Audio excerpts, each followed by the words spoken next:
Hi guys, this is Kyle, and I'm explaining why we do benchmarks in our training every week. So benchmarks, if you don't know what they are, in CrossFit, it's the named workouts like Fran, Helen, Diane, Cindy, things like that. And the reason we do them is we use them as tests. Now, we'll have different variations of the test depending on where you are at with your training. But the reason we do them is because all these different benchmarks, different tests, have different time range and different movements that we are testing. So that's why I really like using these for our tests, because we're testing our overall fitness, because we're testing our different durations that we have to move within. We're testing different movement patterns and things like that.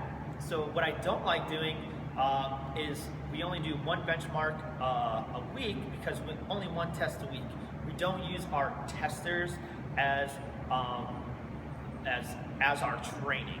It is a test, so our benchmarks are tests. So that's why we only do one a week, because if, say, you just took math tests to get better, it'd be really hard to get better by just taking a test over and over again. You'll get a little better because you'll start to memorize what you did right and what you did wrong. But we're not training anything to get better. There's no homework. There's no okay, this is how it actually works. And that's why we do the other days of training. You know, our shorter intervals, our long duration training, and everything in between.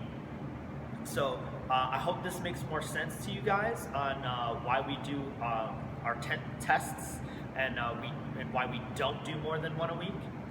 One last thing we do is we do the same benchmarks over and over, so they show up about every 5 months. So we're always retesting as well. So that's another thing that we are doing to make sure we are getting better. So we always retest to see how we're doing on our different benchmarks. So I hope this makes sense. If you have any questions, shoot me an email at kyle@crossfitolaf.com. So enjoy your training, guys, and good luck.